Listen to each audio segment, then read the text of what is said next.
आज जो जलसा कराने के बाद लफड़ा होता है कि तुमने इतना खाया, तुमने इतना खाया, हम सिक्योरिटी नहीं बने जैसा तुम्हारा फ्लॉप कर देंगे, शायर मुकर्रर को मना कर देंगे।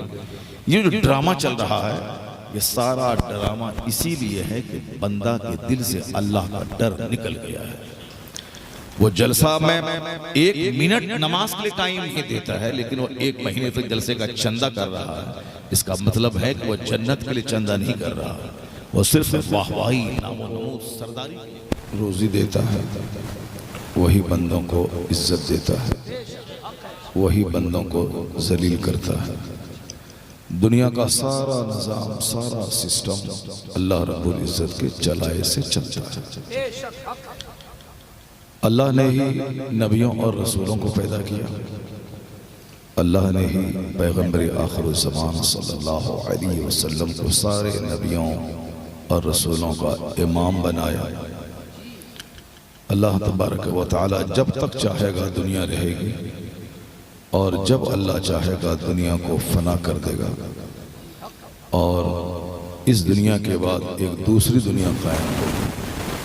उस दुनिया का नाम यौमुल हिसाब है, उसका नाम रोज़े जज़ा है, जिस दिन वहाँ काम नहीं होगा, सिर्फ हिसाब और बदला होगा।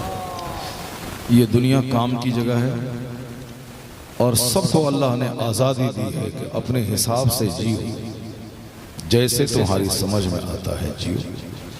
अलबत्ता ये याद रखना कि उस दुनिया में तुम्हारा हर स्याह व सफ़ेद का हिसाब लिया जाएगा। जितनी नेमतें इस दुनिया में अल्लाह ने तुम पर की हैं, सारी नेमतों के बारे में सवाल किया जाएगा। सुम्मा लतुसअलुन्ना यौमइज़िन अनिन नईम, सारी नेमतों के बारे में क़यामत के दिन सवाल किया जाएगा। सेहत के बारे में, दौलत के बारे में, औलाद के बारे में, मकान के बारे में, जितनी भी नेमतें हैं सारी नेमतों के बारे में, यहाँ तक कि ठंडे पानी के बारे में सवाल किया जाएगा कि तुमने ठंडा पानी पिया, अपने कलेजा को ठंडा किया, तो इसके बदले में तुमने क्या किया। नींद के बारे में सवाल होगा कि ये गहरी नींद मैंने तुझको दी। बहुत सारे लोग नींद को बुलाने के लिए गोलियों का इस्तेमाल करते हैं, मगर तुझको मैंने नींद दे दी, तो तुमने उसके बदले में क्या किया। सारी नेमतों के बारे में सवाल होगा। बहुत सारी औरतें बांझ हैं जिसके पास औलाद नहीं है, मगर हमने तुझको औलाद दिया जिसको देखने के बाद आंख ठंडी होती है, दिल ठंडा होता है, तो तुमने उस औलाद की इस नेमत का क्या हक अदा किया। सुम्मा लतुसअलुन्ना यौमइज़िन अनिन नईम, सारी नेमतों का सवाल। जिस तरह हम अपनी मर्जी से पैदा नहीं हुए, अल्लाह ने पैदा किया, उसी तरह वहां हमारी मर्जी नहीं चलेगी। उस क़यामत के दिन अल्लाह बंदों की ज़बान पे मोहर लगा देगा। अल-यौम नख्तिमु अला अफ़वाहिहिम, आज हम उनके मुंह को सील कर देंगे। अभी अगर मैं किसी से कहूं कि क्या तुमने झूठ बोला है, तो वो बोलेगा नहीं नहीं मैंने झूठ नहीं बोला। अगर मैं किसी से कह दूं कि तुमने नमाज छोड़ी है ईशा की, वो बोलेगा नहीं नहीं मैंने नमाज नहीं छोड़ी। तो सामने वाला बंदा मैं विश्वास कर लूंगा कि हाँ ये सही बोलता है, या झूठ भी बोलता है तो वो जाने उसका काम नहीं। मुंह से आदमी सफाई देता है। क़यामत के दिन अल्लाह तबारक व तआला मुंह को सील कर देगा। अब वो मुंह से बोल ही नहीं पाएगा कि हमने किया है कि नहीं किया। तो फिर क्या होगा, वह तुकल्लिमुना ऐदीहिम, बंदों के हाथ अल्लाह से बात करेंगे कि इस हाथ से क्या काम हुआ। जबान को अल्लाह सील कर देगा। चूंकि कुरान शरीफ अल्लाह की किताब है, कुरान अल्लाह का कलाम है, तो बंदा होने के नाते विश्वास तो करना होगा कि जो कुछ अल्लाह ने कहा सही कहा। अगर जरा भी शक हो कि कुरान में डाउट है तो मुसलमान ही नहीं रहेगा। तो मुसलमान होने के नाते जो कुछ कुरान में है वह सच है, विश्वास करना होगा। तो क़यामत के दिन जबान पे अल्लाह मोहर लगा देगा, हाथ बात करेंगे। वह तशहदु अर्जुलुहुम, लोगों के पांव गवाही देंगे कि इस पांव को तुम कहाँ ले गए, जलसा की तरफ ले गए, मदरसे की तरफ ले गए, मस्जिद की तरफ ले गए, या सिनेमा हॉल की तरफ ले गए।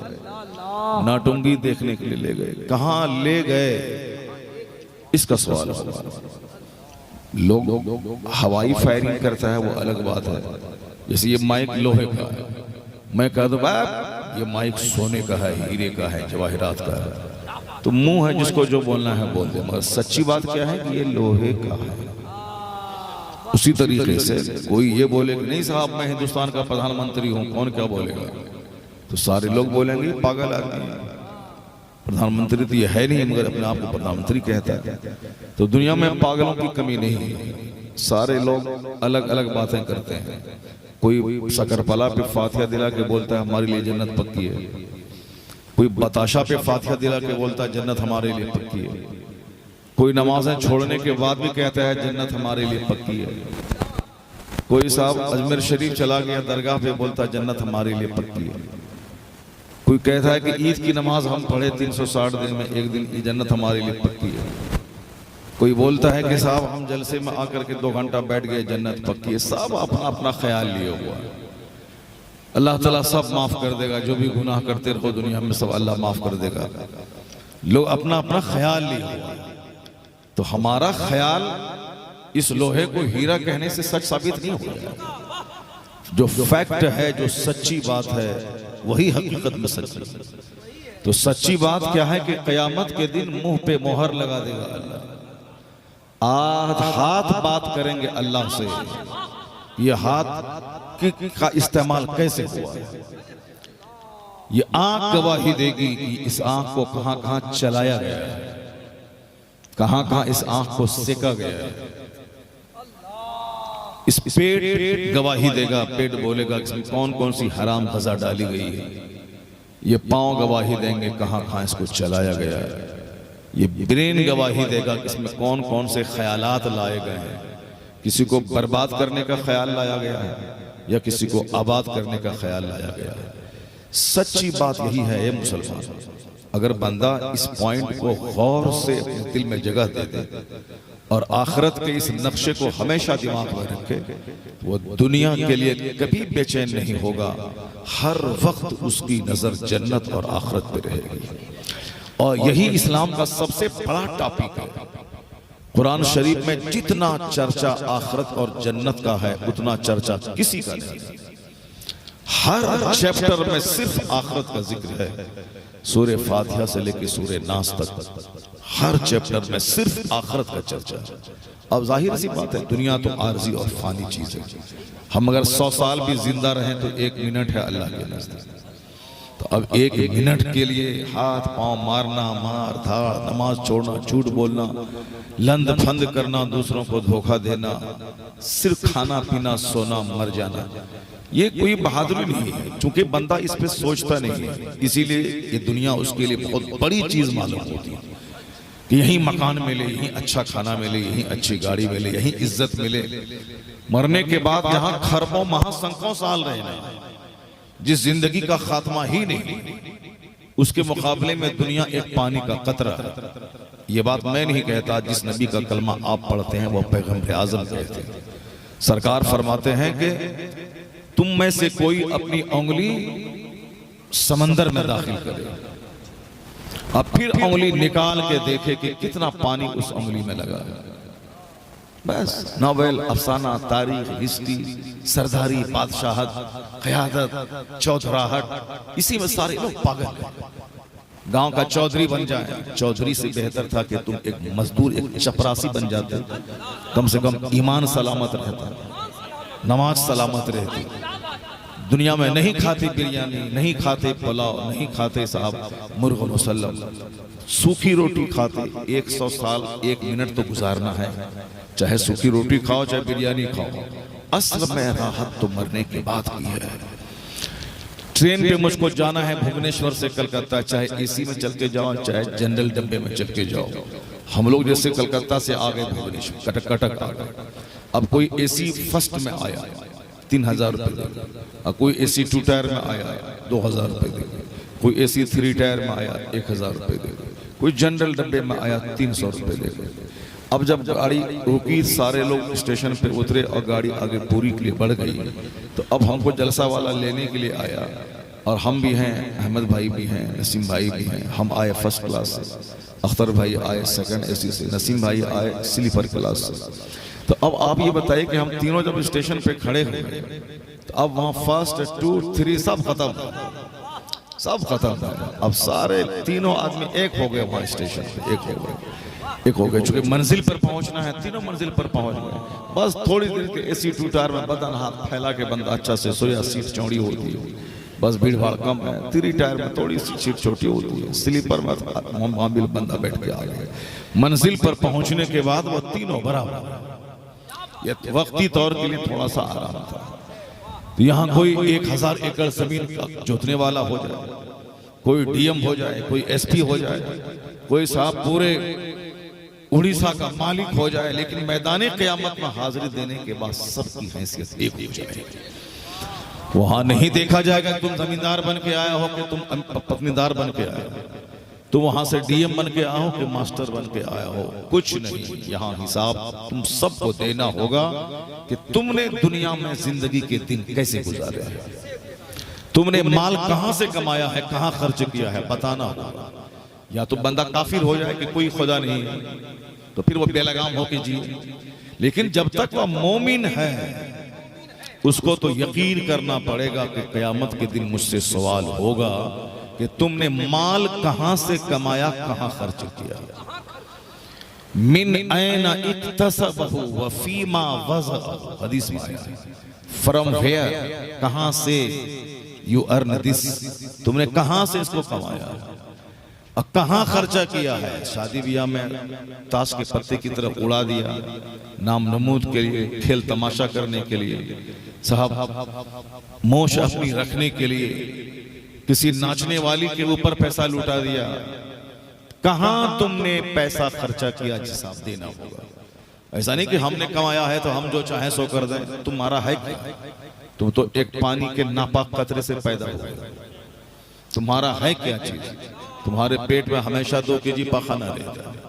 तुम्हारा है क्या चीज? कल अचानक गिरोगे, ठोकर लगेगी, मुंह के बल गिरोगे, मर जाओगे। तुम्हारा चलता क्या है? किसका क्या चलता है? इज्जतदार जलील हो रहे हैं, सेहतमंद बीमार हो रहे हैं, जो पैदा हुए वो मर रहे हैं। तुम्हारा चलता क्या है? कल अरबपति थे, आज सड़क पे आ गए। कल इज्जतदार थे, आज जलील हो गए। औलाद पैदा हुई, जवान हुई, अचानक हादसे में मर गई। तुम्हारे घर में आग लग गई, जलजला आया, सारा घर जमीन में धंस गया।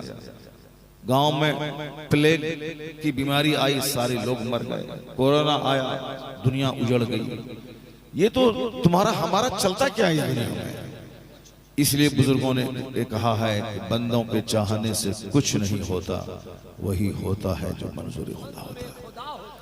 तो बंदा सिर्फ मुंह से बोलता है, जिस दिन दिल से बोलेगा तो उस दिन वो चलता फिरता जन्नती हो जाएगा। लोग कहेंगे अगर जन्नती को देखना है तो इसको देख ले।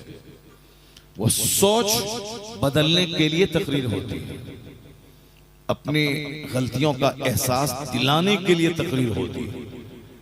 हम क्यों पैदा हुए ये मकसद हयात बताने के लिए तकरीर होती है।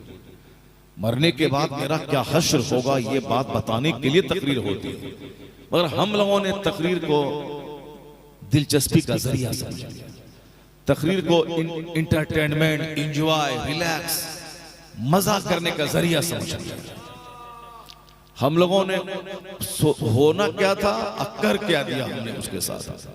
जो जितना ज्यादा चिकनी चपड़ी जबान बोले, जो नमक मिर्च लगा के किस्सा कहानी बोले, चटर चटर चटर चटर करे, बस बोला उसी को बोला बड़ा अच्छा है। जलसा होता है नबी की नात सुनने के लिए, ताकि नात सुनो और मुस्तफा के इश्क में रो।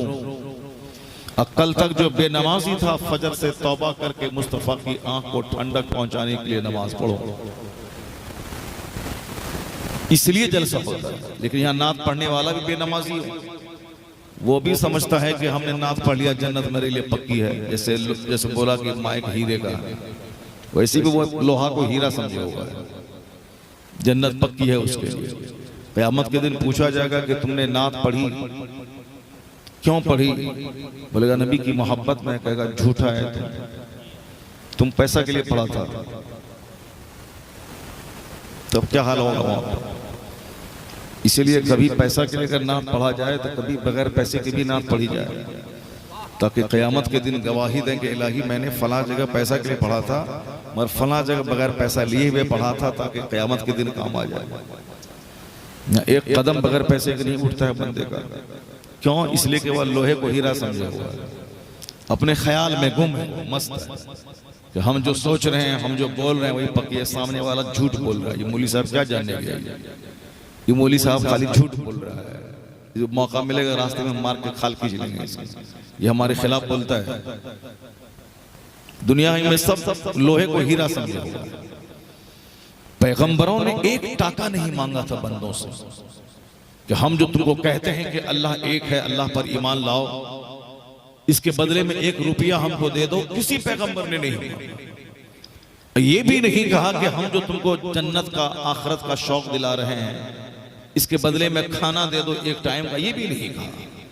ला अस्अलुकुम अलैहि अजर, इस तबलीग दीन पर हम तुमसे कोई उजरत नहीं मांगते, कोई बदला नहीं, न खाना न नजराना। मैं सिर्फ ये चाहता हूं कि तुम अल्लाह पर ईमान ले आओ, तुम अच्छा इंसान बन जाओ, यही पैगाम देने के लिए मैं आया। मगर बदले में लोगों ने क्या किया? आज तो मारने की धमकी देता है। हक बताओ तो इस मौलाना को कभी इस जलसे में नहीं बुलाना है। ये नमाज रोजे की बात बोलता है। इस जमाने में कौन नमाज पढ़ेगा? किसके पास टाइम है? किसके पास टाइम है नमाज पढ़ेगा? इसके मौलाना साहब नमाज की बात बोलता है। इसको बोलो कोई कहानी बोलेगा, मजा आ जाए, कोई कहानी बोले फिल्म की तरह, ताकि सारा मजमा रोने लगे। और आजकल एक ट्रेंड चला हुआ है, उस मौलवी को बोला जो सबको रोला दे। तो तकरीर सुनने के बाद रोना ये कमाल नहीं है, अपने गुनाहों को याद करके रोना कमाल है। और मजमे में रोना कमाल नहीं है, रात के सन्नाटे में मुसल्ले पे नमाज पढ़ के रोना कमाल है। तो चूंकि आजकल हर चीज बदल गई है तो रोना भी बदल गया है। हर चीज में गिरावट आई है तो आंसू में भी गिरावट आई है। जो मौलाना साहब को रात में तहज्जुद के टाइम में रोना चाहिए, क्या नसीम भाई क्या देते मोबाइल, ला हौल वला कुव्वत इल्ला बिल्लाह, रात भर मोबाइल चलाए हैं बस में, ट्रेन में, और अभी मोबाइल चला रहे हैं। गुफ्तगू सुनिए, तकरीर सुनिए, हाँ पूरी तवज्जो से। हमारे चूँकि ये बहुत नेक शायर है और फिर हमारी गुफ्तगू बहुत गौर से सुनते हैं, इसीलिए से मैंने कह दिया। तो अब आप जरा गौर से सुनिए क्या बोलता है वो। अब ट्रेंड चला हुआ, बदला, सब कुछ बदल गया। अगर उसका सीना पकड़ लें, हाथ रखें सीने पे, ये बता दें कि बोल तुमने कभी अल्लाह के सामने रोया है आज तक? तहज्जुद की नमाज में रोया है? इशराक और चाश्त में रोया है? नहीं रोया है। जहां रोना चाहिए वहां नहीं रोया। पब्लिक के सामने क्यों रोता है? पब्लिक के सामने क्यों रोता है? बात है कमाने के लिए रोता है। कोई हंस के कमाता है, कोई रो के कमाता है, कोई नाच के कमाता है, कोई कूद के कमाता है। तो उसी तरह कमाने का एक हुनर है कि मैं रोऊंगा तो पब्लिक बोलेगी बहुत जबरदस्त तकरीर बंदा करता है, बुलाओ उसको, ताकि सारी पब्लिक रोने लगे। रोने लगे तो फिल्म देख के भी बहुत से लोग रोने लगते हैं, गाना सुन के भी बहुत से लोग रोने लगते हैं। जो औरत डुगडुगी बजाती है उसका दुख सुनने के बाद भी लोग रोने लगते हैं। तो इसलिए ये रोना कमाल नहीं। इमाम गजाली फरमाते हैं जब कोई आंसू बहा रहा हो उसमें 9 हिस्से सिर्फ रियाकारी के होते हैं। 9 हिस्से, सिर्फ एक हिस्सा खुलूस का होता है। सिर्फ एक हिस्सा, 9 हिस्से रियाकारी के होते हैं। क़यामत के दिन 3 शख्स का केस अल्लाह की बारगाह में आएगा। इन्ना अव्वलन नास, बेशक लोगों में सबसे पहले जो मुकदमा अल्लाह की बारगाह में दर्ज होगा वो एक शहीद का दर्ज होगा, जिसको अल्लाह ने पूरी ताकत दी होगी, जवानी दी होगी। अल्लाह ताला उससे क़यामत के दिन पूछेगा, बंदे मैंने तुझको ताकत दी, जवानी दी, मा फ़अलता, तूने उसके बदले में क्या किया? वो कहेगा इलाही कातल तो फीका हत्ता तुशहिदतु, हमने तेरी राह में जंग की यहां तक कि मैं शहीद हो गया। गर्दन कटा देना ये तो आखिरी बात है। लोग माल लुटाते हैं, वक्त लुटाते हैं, सब कुछ लुटाते हैं, गर्दन कटा देना ये तो लास्ट फाइनल बात है, क्योंकि जान से ज्यादा कोई चीज कीमती नहीं होती।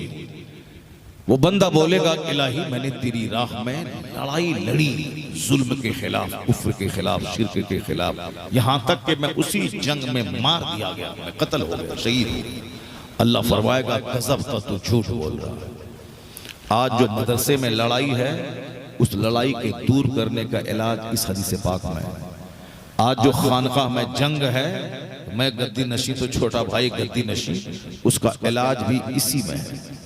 आज जो जलसा कराने के बाद लफड़ा होता है कि तुमने इतना खाया, तुमने इतना खाया, हम सिक्योरिटी नहीं बने जैसा तुम्हारा फ्लॉप कर देंगे, शायर मुकर्रर को मना कर देंगे। ये जो ड्रामा चल रहा है, ये सारा ड्रामा इसीलिए है कि बंदा के दिल से अल्लाह का डर निकल गया है। वो जलसा में 1 मिनट नमाज के लिए टाइम नहीं देता है, लेकिन वो 1 महीने तक जलसे का चंदा कर रहा है। इसका मतलब है कि वो जन्नत के लिए चंदा नहीं कर रहा है, वो सिर्फ वाहवाही, नामो नमूद, सरदारी के लिए कर रहा है।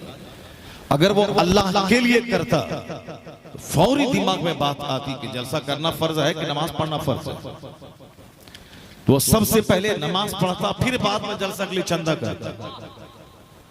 जलसा के लिए चंदा है, नमाज के लिए।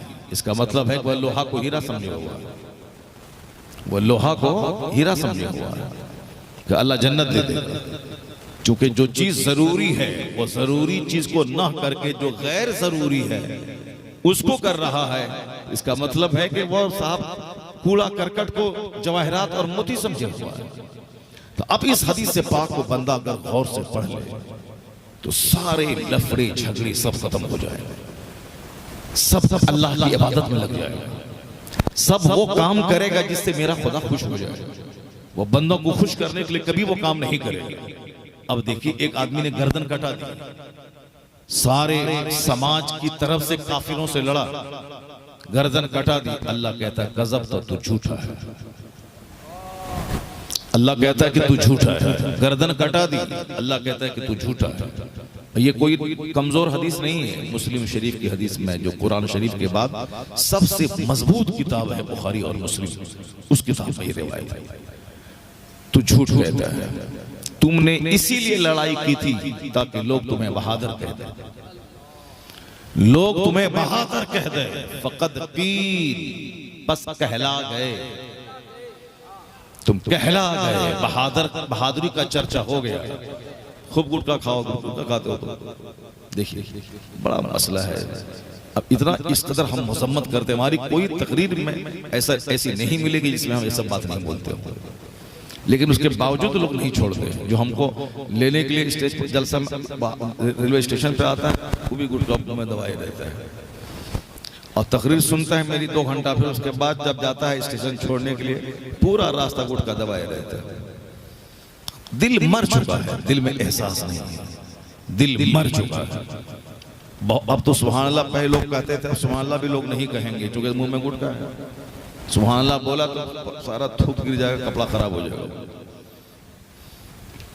दिल मर चुका है। लोग कैसे जी रहे हैं उसको खुद पता नहीं, बस एक हा उर्स मेला हो गया, जलसा नामो नमूद का एक जरिया, रिलैक्सेशन का जरिया हो गया। अब साहब क्या है कि सारे लोग मौलाना की पैरवी नहीं करते कि मौलाना साहब नहीं खाते गुटखा बीड़ी सिगरेट, चलो हम इनकी पैरवी करें। नहीं, वो पैरवी वो अमिताभ बच्चन की करता है। अमिताभ बच्चन भी गुटखा नहीं खाता है। हम जो देखते कभी कभी देखते हैं, उसकी तस्वीर भी सामने आ गया मोबाइल पे, उसको भी नहीं देते, वो गुटखा खाता है। उसको बिल्कुल उसकी भी जबान साफ रहती है। मगर जो उसकी फिल्में देखता है वो 3 घंटे तक गुटखा खाते हुए फिल्में देखता है, फिल्म हॉल। दिल मर चुका है बंदे का। अच्छे लोगों की नकल नहीं करना चाहता, अच्छे लोगों के पास से पानी फुकवाता है। हजरत पानी में दम कर देता कि हमारी बेटी अच्छी हो जाए। ये नहीं कि हजरत को देख रहे हैं नमाज पढ़ रहा है तो हम भी आज के वास्ते नमाज पढ़ें। हजरत को देख रहे हैं वो 1 घंटा से बैठ के अल्लाह अल्लाह कर रहा है तो हम भी अल्लाह अल्लाह करेंगे। नहीं, वो कुछ नहीं, वो हजरत करना है, वो हजरत का काम है। और हजरत के आगे पीछे हम करेंगे तो ये हजरत को बख्शवा देंगे। नहीं होता है ऐसा। वो जो पहले सुने थे कि मौली साहब के पास जाओ, खिदमत करो, जन्नत मिल जाएगी, वो सब पूरा कुरान पाक पढ़ जाइए। कुरान शरीफ में आया है, यौम यफिरुल मर्उ मिन अखी व उम्मिही व अबी। डरो उस दिन से जिस दिन भाई भाई से भागेगा, औलाद वालिदैन से भागेगी, माँ इकलौता बेटा को देखेगी कि ये आग में जलने जा रहा है, कुछ नहीं कर पाएगी। माँ कुछ नहीं कर पाएगी। जिस बेटा के गिरने के बाद माँ तड़प जाती है, दूसरा आदमी गोद में जैसे तैसे लिया तो माँ उसको मारने के लिए हाथ उठा देती है। शौहर अगर बच्चे से प्यार ठीक से ना करे तो शौहर से बच्चे की वजह से लड़ाई मोल ले लेती है। लेकिन क़यामत के दिन बच्चे को आग में जलता हुआ देखेगी, माँ कुछ नहीं करेगी। माँ सबको अपनी अपनी फिक्र होगी। खूब लड़ाई कीजिए जलसा के नाम पे, खूब गांव में सरदारी के लिए जंग कीजिए, खूब हम बड़ा तो हम बड़ा, मेरे से कौन बड़ा है, तू तो लंगटा है, तू तो बदमाश है, तो तेरी क्या हैसियत है मेरे सामने के आंख मिला के बात करेगा, तू तो फकीर है, तू तो रजील है। ये सब बोली है जहन्नमियों की, ये बोली है जहन्नमियों की। और जन्नती की बोली यह है कि मैं सबसे बुरा हूं, मैं सबसे बड़ा गुनहगार हूं। ये बोली जन्नती की है कि मैं सबसे बड़ा मुजरिम हूं, मैं सबसे बड़ा गुनहगार हूं। और ये बोली कि पूरे समाज में कौन है जो हमसे आंख मिलाए, सबसे बड़ा हो मैं, उससे बड़ा जहन्नमी कोई नहीं। इन्नल्लाह ला युहिब्बुल मुतकब्बिरीन, अल्लाह घमंडी को पसंद नहीं करता। और जहन्नम घमंडियों का ठिकाना है। जहन्नम जहन्नम जहन्नम घमंडियों का ठिकाना। हदीस में आया है, मुस्तफा फरमाते हैं ला यदखुलुल जन्नह मन काना फी क़ल्बिही मिस्क़ालु ज़र्रतिन मिन किब्र। हुजूर फरमाते हैं कि राई के बराबर भी किसी के सीने में घमंड रहा तो वो जन्नत में नहीं जाएगा। नबी तो कुछ कहें और ये कुछ ख्याल पाले हुए, कुरान कुछ बोले, ये कुरान के खिलाफ दिमाग में ख्याल पाले हुए। यही तो है कि आज अक्सर लोग वो हैं जो कुरान हदीस से अलग एक अपनी जिंदगी अलग गुजार रहे हैं। वरना बंदा वो काम करेगा जो जन्नत ले जाए, आदमी वो काम से बचेगा जो काम आदमी को जहन्नम ले जाए। वो अक्लमंदी वाला काम करेगा ना कि गधे वाला काम करेगा। आज कुरान हदीस सुनना नहीं, कव्वाली सुनना, गधे वाला काम। जबकि म्यूजिक सुनना हराम है, मज़ामीर हराम है, ढोल हराम है। मगर चूंकि तकरीर में तो बोला जाएगा कि तुम जैसे जी रहा है या जीना गलत है, वो तो बोलेगा ये हराम तुम कर रहा है, ये हलाल कर रहा है। ये बात तो कोई सुनने वाला नहीं है। अब कव्वाली में ढोल बज रहा है, मजा मिल रहा है, हुसैन करबला गए, हुसैन करबला गए, हुसैन बड़ा हुसैन, शानदार हुसैन, निराला हुसैन, बाबा हुसैन, मेरा आका हुसैन।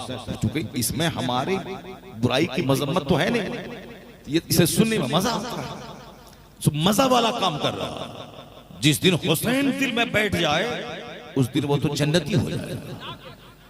जिस दिन दिल में सच्ची मोहब्बत हुसैन की हो जाए कि हुसैन अल्लाह के लिए कुंबा लूटा दिया, हुसैन अल्लाह के लिए मदीने का सारे आराम को ठोकर लगा दिया, हुसैन रात की नींद दीन का चैन खो दिया, हुसैन 4 लाख महीना यजीद से लेके मदीने का गवर्नर बन के आराम से खा पी के मर के माँ के पहलू में दफन होके जन्नत चले जाते।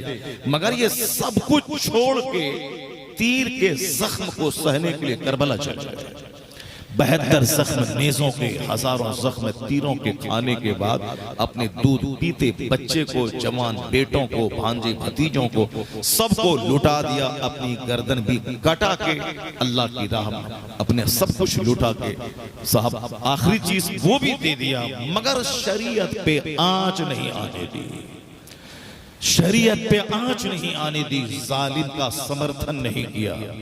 हुसैन बादशाह हुसैन है, आका हुसैन है, दाता हुसैन है, और फिर सारा काम हुसैन के खिलाफ। जिस दिन हुसैन की मोहब्बत सीने में बैठ गई वो बोलेगा मेरा दाता हुसैन तो गर्दन कटा दी और हम सोए हैं, नमाज नहीं पढ़ रहे हैं। तो फिर वो बोलेगा नहीं नहीं, दाता हुसैन सजदे में सर रख के उन्होंने आखिरी सजदा किया, जान दे दी, तो अब हमारी आखिरी जिंदगी तक कोई नमाज नहीं छूटेगी, कोई रोजा नहीं छूटेगा। क्या बात है, सुभान अल्लाह। हम भी शरीयत पे आंच नहीं लाएंगे, लेकिन चूंकि हम हुसैन की तरह तो हुसैन की नकल तो करना है नहीं, मजा लेना है। दाता हुसैन है, बादशाह हुसैन है, तो जैसे ये पढ़ने वाला मजा ले रहा है, सुनने वाला भी मजा ले रहा है। लोहे को हीरा समझे हुआ है, पढ़ने वाला भी समझे हुआ है, और जो सामने बैठा हुआ है वो भी मजा ले रहा है। क़यामत के करीब लोगों का दिल मर चुका होगा, इसलिए कभी कोई मरा हुआ दिल वाला अच्छी बात को पसंद नहीं करेगा। नापाक नापाकी को पसंद करेगा, बेनमाजी बेनमाजी को पसंद करेगा। आज हरामखोर से दोस्ती करेगा। अल खबीसो लिल खबीस, खबीस खबीस के लिए। गंदी औरत 10 मर्दों से बात करें, 10 मर्दों के मुंह के सामने अपना चेहरा पेश करें, 10 मर्दों की गोद में झूलें, 10 मर्दों के साथ भागें, उसका टाका ऐंठें, और जब उसका रुपया चोस लें तो फिर 11वें मर्द की तरफ रुख करें। जब वो दे वहां से गिफ्ट और जेवर और कपड़ा और सैंडल और पर्स, उसका पैसा जब खत्म हो जाए तो 12वें मर्द की तलाश में निकल जाए। जैसे कुत्ता एक मुर्दार को खाने के बाद वह दूसरे मुर्दार की तलाश में निकल जाता है, उसी तरीके से यहाँ एक मर्द को निचोड़ के दूसरे मर्द की तलाश में जाएं। नापाक बदन, जिसका जिस्म नापाक, जिसका सारा चेहरा नापाक, अब वो नापाक को कोई वली शौहर मिलेगा, कोई नमाजी शौहर मिलेगा नहीं, उसको भी उससे बड़ा नापाक मिलेगा। अगर औरत ने 10 बार ज़िना की है तो 50 बार ज़िना करने वाला मर्द उसको मिलेगा, जो 50 औरतों से ज़िना किया होगा, जो 50 बार तवाइफ के कोठे पे गया होगा। अल खबीस लिल खबीस, खबीस खबीस के लिए, पाक पाक के लिए। जो औरत अपनी आंख का गलत इस्तेमाल न किया हो, जो औरत अपनी जबान से कोई गाली के लफ्ज नहीं निकाले, जो औरत अपने साथ अपने हाथ को किसी मर्द के हाथ में नहीं दिया, जो औरत हमेशा जिसकी निगाहें हया से झुकी हुई, उस औरत को कोई शराबी शौहर कभी गवारा न होगा। जब वह खुद पाकीज़ा है तो अल्लाह से हमेशा दुआ करेगी, इलाही मेरे लिए कोई नेक शौहर का इंतजाम कर दे। वो मकान, दुकान, गाड़ी, छकड़ा या चेहरा बंदर की तरह के, नाक लंबी, आंख बड़ी, गाल गोरा और बिल्कुल पतला दुबला, लीन एंड थिन स्मार्ट लड़का मिले, चाहे अंदर से शराबी, पापी, जुआरी, गैरी, बदअखलाक, ज़िनाकार हो। चूंकि काला लड़का, उसको कोई लड़की उसको लिफ्ट नहीं देती है, वो भी गोरी तलाश करती है। और कोई काली भूतनी लड़की को कोई लड़का लिफ्ट नहीं देता है, वो भी गोरी नारी चिकनी चपड़ी तलाश करता है। तो दोनों तरफ एक ही जैसा दिल है, तो ये भी इसलिए हुस्न हमेशा खतरे में रहता है। और हुजूर ने फरमाया है, ला तज़व्वजुहुन्ना ले हुस्निहिन्ना, हुस्न की वजह से सिर्फ शादी मत करना। साफ लफ्जों में हुजूर ने मना किया है, हदीस पाक में आया है। लेकिन ये बंदा मानता नहीं। फटीचर क्लास का चपरासी से लेकर के वो डीएम तक, बादशाह तक, सब यही खोजता है कि गोरी नारी, लीन थीन स्मार्ट। पहले तो लीन एंड थीन तलाश करता था, अब तो जैसे खाना खाने के बाद तोंद ऊंचा है, उसी तरह मोटी लड़की को लोग तलाश कर रहा है आजकल। लड़की बिल्कुल मोटी ताजी मिले, बिल्कुल साहब, बिल्कुल भैंस की तरह हो। पहले लोग खोजते थे दुबली पतली मिले, वही हुस्न का मेयार था। और अभी वो मेयार बदल गया, मोटी ताजी हो, उसको खोज रहा है। तो अब ये आदमी सिर्फ हुस्न ढूंढता है। हुजूर ने कहा था सिर्फ हुस्न को देख के शादी मत करना। लेकिन जब 2-4 महीने के बाद वो खूबसूरत बीवी उसकी और दूसरे खूबसूरत मर्द से चक्कर चलाने लगती है, तो ये जहर खा के मरने लगता है कि मेरी बीवी वो हमारे दूसरे भाई से चक्कर चला रही है, ये कहता जहर खा के मैं मर जाऊंगा या मैं इसको ज़बह कर दूंगा। और जब जिंदगी का आराम लुट जाता है, उसके बाजू में एक बंदा काली कलोटी से शादी किया था, उसके 20 साल हो गए, दोनों मियां बीवी में खटपट लड़ाई नहीं हो रही है, दोनों मोहब्बत से, लड़का गोरा नारा है, लड़की काली कलोटी है, मोहब्बत से रह रहे। कोई उसकी आवाज को पड़ोसी वाला तक नहीं सुना, लड़ाई झगड़ी की आवाज को। मस्त है। ये शादी के 4 महीने के बाद यहाँ दंगा शुरू है, जान मार देंगे, काट देंगे, तलाक देंगे। क्यों? वो काली कलोटी औरत से निकाह किया था, चेहरा नहीं देखा था, दिल देखा था, अखलाक देखा था। और हुजूर ने कहा था, वाला अमतुन सौदा ज़ातु दीनिन अफजल, दीनदार काली कलोटी औरत तेरे हक में बेहतर है। नबी के फरमान पे अमल किया तो 20 साल हो गए, एक बार भी तकरार नहीं हुई, लड़ाई नहीं हुई, केस मुकदमा नहीं हुआ। और तुमने हुजूर की हदीस को ताक पे रख के वह फिल्म के अमिताभ बच्चन की तरह रोल अदा करते हुए कि स्मार्ट लड़की मिले, स्मार्ट शादी किया था। और 4 महीने के बाद जब देखा कि मेरे बिस्तर पे मेरा चचेरा भाई सोया हुआ है, अब अपना गला काट के मर जाए या बीवी को गला काट के मर जाए, घर में आग लगा दे, घर से भाग जाए।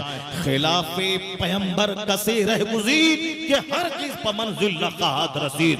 मुस्तफा के खिलाफ जो जिएगा और चाहेगा कि जिंदगी में मजा मिले, अल्लाह की कसम जिंदगी का लुत्फ तबीयत की पैरवी में नहीं है, जिंदगी का सारा लुत्फ मुस्तफा की सुन्नत की पैरवी में। बेशक लाजवाब नारे तकबीर, नारे रिसालत, फरमाने मुस्तफा। लोग मनमाने ढंग से जीते, हुजूर ने जो कहा उसकी मुखालफत करना।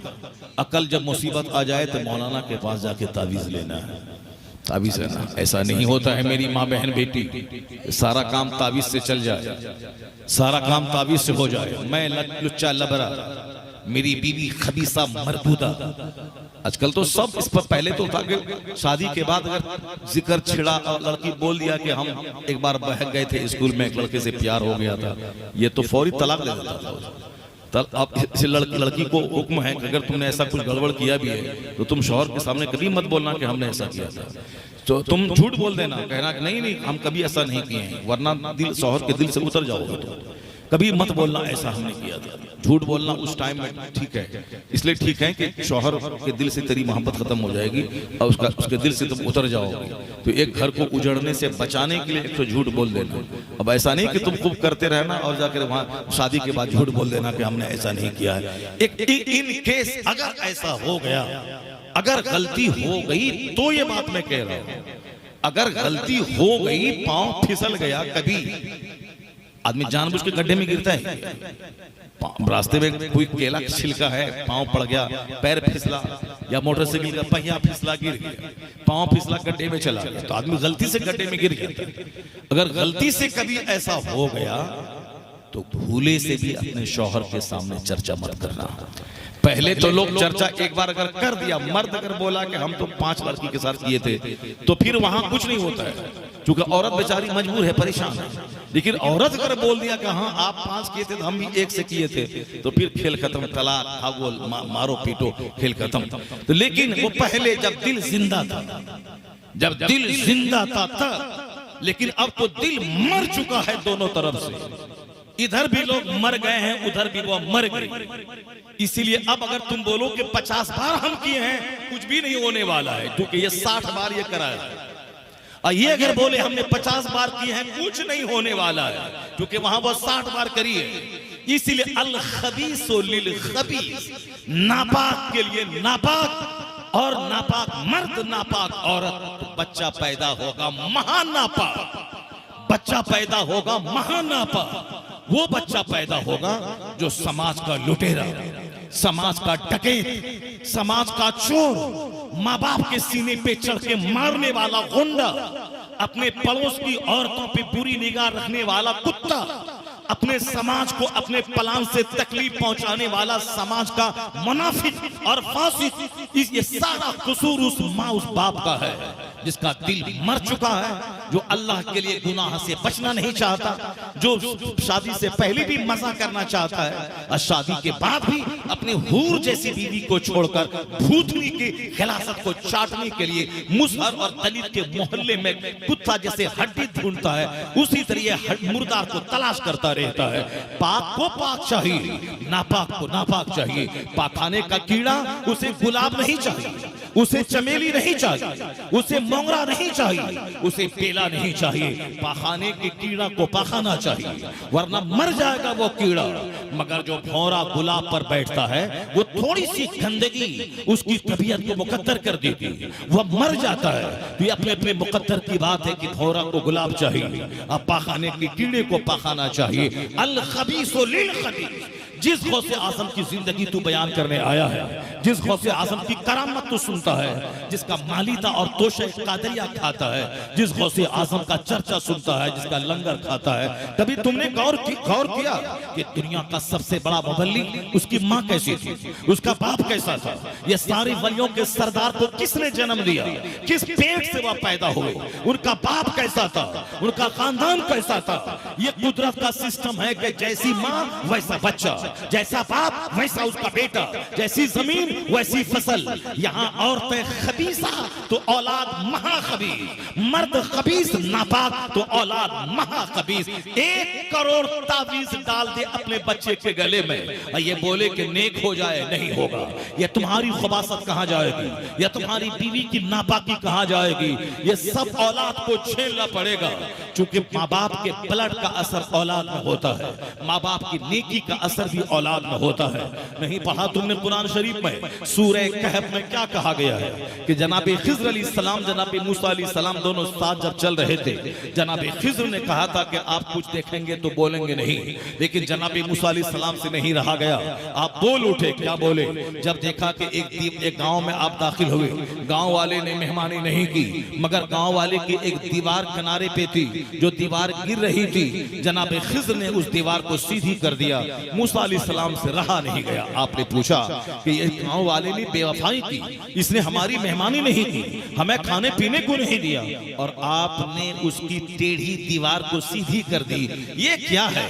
जनाब खिज़्र ने कहा था कि अब हमारा तुम्हारा जुदाई का वक्त आ गया है, तुम अब सुनो। तो जनाब खिज़्र ने उसकी हिकमत बताई। देखने में लग रहा था कि यह काम उल्टा हुआ है, लेकिन उस काम के पेट में क्या छुपा है, मैंने अल्लाह की मर्जी से वो काम किया है। ये दीवार के नीचे एक खजाना छुपा हुआ है, वो खजाना 2 यतीम बच्चों का है, जिनके बाप बहुत नेक थे। वकाना अबूहुमा सालिहा, अल्लाह कहता है उन दोनों यतीम बच्चों के बाप साले थे, नेक थे। ऐसा नहीं कि उस बच्चे का जो हकीकी बाप था वो आया है किताब में, तफसीर में, कि 7वीं नस्ल में उनका जो बाप था वो मुत्तकी था, वो वली परहेजगार था। अब उसका फैज़ 7वीं नस्ल तक कैसे मिला कि अल्लाह ने उसके खजाने को बर्बाद होने से बचाने के लिए जनाब खिज़्र अलैहिस्सलाम को भेजा। खिज़्र अलैहिस्सलाम ने उस दीवार को सीधी कर दी, वरना दीवार टूट जाती, खजाना जाहिर होता, लोग ले लेते। अब वह 2 यतीम बच्चे जो नेक माँ बाप की औलाद है, अल्लाह ने उनके माँ बाप की नेकी की वजह से उस खजाने की हिफाजत करवाई ताकि दीवार मजबूत हो जाए और उस वक्त तक दीवार खड़ी रहे जब तक ये बच्चा जवान ना हो जाए। तुमने देखा कि नेक और नस्ल में कोई दादा बाप नेक हो तो उसका फैज उनकी औलाद को मिलता है, उनकी औलाद की हिफाजत की जाती है। नहीं पढ़ा तुमने सूरह बकरा? नेक बाप ने छोटे बच्चे और बीवी को छोड़ के जब मरने लगे तो एक गाय को उन्होंने जंगल में अल्लाह की अमानत में छोड़ दिया। इलाही, यह मेरी गाय है, तेरी अमानत में है, और अपनी बीवी को वसीयत कर दिया जब मेरा बच्चा जवान हो तो उसे कह देना कि अल्लाह का नाम लेके गाय को पुकारे, वो गाय जंगल से आ जाएगी। नेक वली सालेह की गाय थी, अल्लाह की अमानत में जंगल में छोड़ दिया, और जब इसका बच्चा जवान हुआ, माँ ने कहा कि बेटा फला जंगल में एक गाय तेरे बाप ने तेरे लिए अल्लाह की अमानत में छोड़ दी है, जाओ अल्लाह का नाम लेके उसे बुलाना। जब बच्चा गया वहां, अल्लाह का नाम लिया तो गाय दौड़ती हुई आपके बाजू में आके खड़ी हो गई। सूरह बकरा कुरान की सबसे बड़ी सूरत है, वह 2.5 पारे में वह सूरत है, पहली सूरत सबसे बड़ी वह सूरह बकरा है। वह बकरा के बने गाय है, और इसी कहानी की वजह से पूरी सूरत का नाम गाय यानी बकरा पड़ गई। उसमें बकरे की कहानी यही है, वह गाय जब आपने अल्लाह का नाम लेके उसको बुलाया तो गाय आपके पास आ गई, माँ के पास ले गया। माँ बोली कि बेटा इसको बाजार में बेच दे 3 दिरहम में, 3 दिनार में, या 3 दिरहम में, जो उस जमाने की कीमत थी गाय की, बाजार में बेच दे। बेटा गया, वहां जाके खरीदार सामने आया, बोला क्या कीमत है? 3। कहा 6 मैं दूंगा।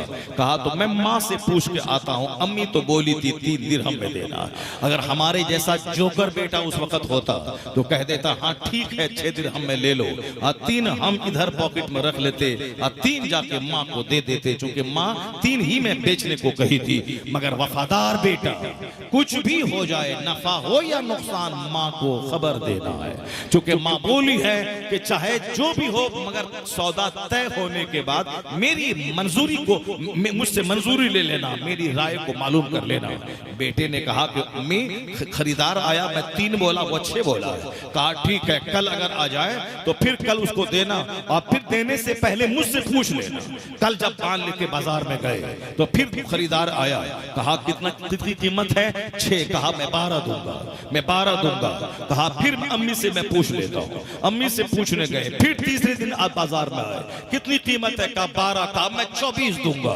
कहा फिर मैं अम्मी से पूछता हूँ। अम्मी से पूछने गए तो अम्मी बोली कि वो लगता है क्योंकि एक वली की बीवी थी, वो किसी गुटखाखोर की बीवी नहीं थी, वो किसी बेनमाजी की बीवी नहीं थी। अब जाहिर सी बात है, कोई शौहर रात में सोएगा 2 बजे मोबाइल चलाते हुए, वह उठेगा 7 बजे दिन में, तो उसकी बीवी उसकी मौजूदगी में देखेगी कि मेरा ये मौलवी शौहर ये खुद 7 दिन तक सोया हुआ है, तो वो क्या वो पहले से उठ के तहज्जुद पढ़ेगी? वो नहीं, वो तो उनके सामने जब ये रोल रहेगा तो शौहर के घर से बाहर जाने के बाद तो एक नमाज नहीं पढ़ेगी। भले ही वो झूठ बोल देगी, चूंकि झूठ बोलने में महारत है औरतों को, वह बोल देगी कहा हाँ नमाज पढ़ ली। अरे पढ़ लिए, कब पढ़ लिए? टाइम हुआ ना हुआ पढ़ लिए नमाज। शौहर को फोन पे कह दिया हाँ पढ़ लिए। तुम जब ऐसा है तुम नमाजें जानबूझ के छोड़ता है। हाँ, जब तुम कड़ाके की सर्दी में नहा करके फजर की नमाज टाइम पे पढ़ेगा तो जाहिर सी बात है बीवी का सीना हिलेगा। सिर्फ आंख से, जबान से, डांट से मसले का हल नहीं होता, बल्कि दिल जीतने के लिए किरदार पेश करना पड़ता है, कैरेक्टर पेश करना पड़ता है। इसलिए मैंने अपने ससुर को, मैंने अपने उस्ताद पीर, तीनों है हमारे, वो उस्ताद भी थे, पीर भी थे, ससुर भी थे, खलीफा मुफ्ती आज़म हिंद, बहुत जबरदस्त आलिम, जबरदस्त खतीब, जबरदस्त ने 6 साल तक मैं उनके पास पढ़ा। एक दिन की नमाज मैंने जानबूझ के छोड़ते हुए नहीं देखा। एक बार नमाज पढ़ा दी फजर की, उसके बाद जब गए तो वहां से अंदर से खबर भेजवाए कि सारे बच्चे नमाज दोहरा लें। चूंकि आप जब अंदर गए तो पता चला कि लुंगी में कहीं नजासत लगी हुई है, आप नहाए, हालांकि नमाज हो चुकी थी, फिर आपने कहा सबको नमाज दोहरा लें। 6 साल पीरियड में वो एक चीज, वरना 4 बजे भोर में भी जलसे से वापस आते तो 1 घंटा सोने के बाद सबसे पहले वही नमाज पढ़ते थे। क्योंकि 6 दिन नहीं, 6 महीना नहीं, 6 साल तक मैंने देखा है उनको। यही वजह है कि आज कोशिश करता हूं कि रेलवे स्टेशन रहे, प्लेटफॉर्म रहे, कहीं भी रहे, कोशिश करता हूं कि नमाजों की पाबंदी करूं, चूंकि इस आंख ने उस मर्द मुजाहिद को 6 साल तक देखा है। मेरी माँ ने कहा कि जिस दिन पैदाइश तुम्हारी हो रही थी, मगरिब के बाद पैदाइश हुई, उस दिन मैं मगरिब की नमाज पढ़ने के बाद बैठी थी कि दर्द शुरू हुआ और पैदाइश हुई। कोई ऐसा करेगा? यहाँ तो 5 महीना पहले से नमाज छोड़ देती है। और साहब अब हॉस्टल में हॉस्पिटल में रहना है 10 दिन, तो 10 दिन पहले से साहब बेड रेस्ट और वहाँ इंजेक्शन और सलाइन चालू है।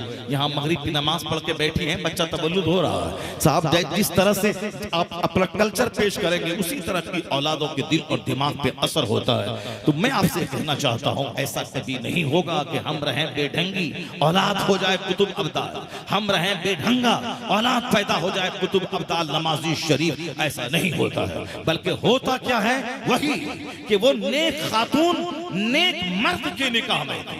नेक मर्द को देख देख कर वो भी अंदर से हकशनास हो गई थी, उनकी निगाहों से भी हिजाब उड़ गए थे। इसलिए जब देखा लगातार 3 दिन से वह ग्राहक 3 को 6, 6 को 12, 12 को 24 कर रहा है, वो समझ गई कि जरूर ये अल्लाह का फरिश्ता होगा, ये कोई आम खरीदार नहीं, तो फरिश्ता अल्लाह का होगा। तो आपने अपने बेटे से कहा बेटा आज मार्केट ले जाओ गाय को, और जब वो शख्स आए तो कह देना कि अब आप ही बताइए इसकी कीमत क्या होगी। सुभान अल्लाह, जरा जोर से बोलो सुभान अल्लाह, हाथ उठा के बोलो ला इलाहा इल्लल्लाह। क्या कहा? अब आप ही बताइए कि इसकी कीमत क्या होगी। कहा अम्मी ठीक है। बाजार गए, जब वो खरीदार आया कहा कीमत, कहा हुजूर आप ही बताएं कि गाय की कीमत क्या होनी चाहिए। उन्होंने क्या कहा कि गाय को लेके जाओ घर, अभी कुछ खरीदार आएंगे और उसको कह देना कि इसकी कीमत है गाय की खाल में सोना भर देना, गाय की खाल में सोना, गोल्ड, ये सोना नहीं, खाना सोना ये नहीं, गोल्ड भर देना, उसमें गोल्ड भर देना, यही इस गाय की कीमत है। और वो लेगा, गोल्ड देगा। चुनांचे कुछ खरीदार आए। वो खरीदार कौन थे? खरीदार ये थे कि ये माल वाला एक आदमी था और उसका दूसरा चचेरा भाई उसने अपने माल वाले मालदार भाई को मार के दूसरे आदमी के दरवाजे पे उसकी लाश को रख दिया ताकि इसके भाई के माल को हम हड़प लें, और दूसरे के दरवाजे पे उसकी लाश रख दी। सुबह हुई, यही बंदा जो मारा था अपने चचेरे भाई को, ये उसके दरवाजे पे गया, पब्लिक को जमा किया, कहा देखिए इसने हमारे भाई को मारा है, माल बहा चाहिए, अब खून बहा चाहिए, खून इन्होंने खून किया है, खून बहा चाहिए। अब लोगों ने कहा अरे ये क्या मसला हो गया? वो बोला नहीं मैं नहीं मारा हूं। कहा कैसे नहीं, तुम्हारे दरवाजे पे डेड बॉडी मिली है, तुमने ही मारा है। गांव के लोग जमा हो गए, कहा कि अब इसका फैसला जनाब मूसा अलैहिस्सलाम करेंगे। सुभान अल्लाह, जनाब मूसा अलैहिस्सलाम करेंगे। ये मूसा अलैहिस्सलाम की ज़ाहिरी मौजूदगी की कहानी है। जनाब मूसा अलैहिस्सलाम के पास लोग आए, मामला किया, तो अब जनाब मूसा अलैहिस्सलाम अल्लाह रब्बुल इज्जत के फैसले के मुताबिक आपने फैसला सुनाया, एक गाय खरीदी जाए, उस गाय को ज़बह किया जाए और उसका गोश्त लेके इस मुर्दार इस मैयत के पेशानी पे मारा जाए, और फिर वो बंदा जिंदा होके अपने कातिल का पता बताएगा। वो बंदा जिंदा होके अपने कातिल का पता बताएगा। तो अब लोग चले जाते, किसी भी गाय को ज़बह कर देते और गोश्त जनाब मूसा अलैहिस्सलाम लेके उसको मारते, मुर्दा जिंदा हो जाता, बता देता। लेकिन नहीं, बनी इस्राइल के लोग अलग अलग क्वेश्चन में पड़ गए, सवालात में पड़ गए, सवालात में ऐसे पड़ गए कि अब वो जिस तरह हम लोग पढ़ते हैं, जाओ जी नमाज पढ़ो, तो अब वो नहीं पढ़ेंगे तो क्या होगा, ऐसा करेंगे तो क्या होगा, वैसा करेंगे तो क्या होगा, दुकान में ग्राहक है तो क्या होगा, बच्चा कैसे खाएगा, 4 बेटी है शादी कैसे होगी, 4 बच्चे को पालना भी तो सवाब का काम है, 4 बेटी को पालना ब्याह कराना सवाब है, ये नफल काम है, फर्ज है नमाज पढ़ना। नमाज के साथ मिल के शादी कराएगा तब जन्नत मिलेगी, और नमाज छोड़ के खाली बेटी की शादी कराने के पीछे लगा रहेगा तो नहीं मिलेगा। फर्ज छोड़ने का जुर्म तेरे सीने पर रहेगा। ये जाहिल लोग हमको समझाने लगते हैं, हजरत 4 बेटी को पालना भी तो सवाब है, 4 बेटी का ब्याह कराना भी तो आप ही लोग तो कहते हैं कि सवाब एक हज का मिलेगा, और हुजूर ने जन्नत का मुजदा सुनाया है।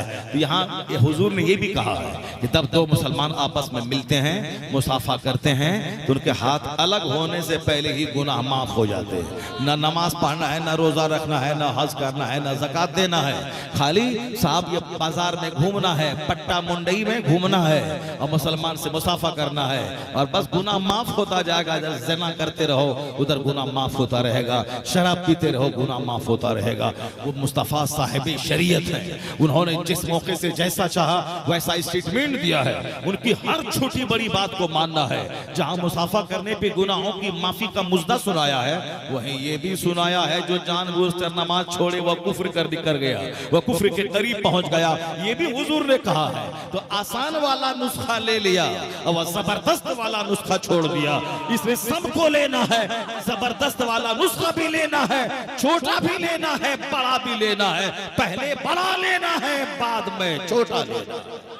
क्या पैगाम जिंदाबाद। पहले फर्ज लेना है, बाद में नफल लेना है। पहले मस्जिद और नमाज लेना है, तब बाद में धामनगर शरीफ जाना है, तब बाद में जाके वहां मुजाहिद मिल्लत के मजार पे जाना है। क्योंकि क़यामत के दिन सवाल होगा, तुम धामनगर उर्स में गए, मस्जिद क्यों नहीं गए? जबकि धामनगर जाना फर्ज वाजिब नहीं था, मगर मस्जिद जाना वाजिब है। जमात से नमाज पढ़ना वाजिब है, नमाज पढ़ना फर्ज है, तो वाजिब अदा नहीं है, धामनगर जा रहे हैं। तो धामनगर जा रहे हैं जो मुजाहिद तहज्जुद की नमाज नहीं छोड़ा, जो जनरल डब्बे में सफर किया और जनरल डब्बे से बाहर निकल के नमाज अदा की। हम उनकी कब्र पे बेटा मांगने जा रहे हैं, अब फैक्ट्री मांगने जा रहे हैं, कारोबार मांगने जा रहे हैं। कभी तौफीक नहीं मिली कि कोई जाके नमाज की पाबंदी मांगने चला जाए, तहज्जुद की पाबंदी मांगने जाए, कभी तौफीक नहीं मिली। जो दुनिया को तलाक दे दिया, उसी के पास जाके दुनिया की भीख मांग रहे हैं। मुजाहिद मिल्लत वो दुर्वेश का नाम है, वह दुर्वेश थे, वह फकीर थे, वो अल्लाह वाले थे, वो अपनी जमीन की आमदनी से मदरसा मस्जिद का काम करने वाले थे। आज तक धामनगर का वो बनिया गवाह है, जब भी निकलते थे उससे पैसा लेते, मस्जिद मदरसा खानका जहां तहां देते, उसके बाद जब वापस आते तब उसका खर्चा पेड करते, उसके पास एक रजिस्टर लिखा होता था, उससे पैसा लेते, वापस आके फिर पेड करते, फिर पैसा लेके बाहर जाते। तो हम लोग बाहर निकलते हैं खाली हाथ, वहां से पैसा लेके आते हैं। मुजाहिदे मिल्लत पैसा लेके निकलते थे खाली हाथ, बाहर से घर आया करते थे। ये मुजाहिदे मिल्लत की जिंदगी सादगी से भरपूर, सिंपलिसिटी से भरपूर मुजाहिदे मिल्लत की जिंदगी थी। और आज हम उस फकीर के दरवाजे पे सोना मांगने जाते हैं, वहां जाके फैक्ट्री मांगने जाते हैं। इतनी जो भीड़ लगती है उनसे मुजाहिदे मिल्लत में, ये भीड़ जितनी लगती है उसमें से सिर्फ 100 आदमी ऐसा होगा जो तहज्जुद की भीख मांगने जाता होगा, नमाज की पाबंदी की भीख मांगने जाता होगा। बाकी 1000 में 990 आदमी वो होगा जो सिर्फ बेटा बेटी दामाद दुल्हा दुल्हन फैक्ट्री खेत बाड़ी मॉल ये वो सब दुनिया मांगने जाते हैं। लोग कहते हैं कि भीड़ है सुन्नियों की, वो सुन्नियों की भीड़ नहीं, वो दुनियादारों की भीड़ है, वह दुनियादारों की भीड़ है, वह भिखारियों की भीड़ है, वह पैसा मांगने वालों की भीड़ है।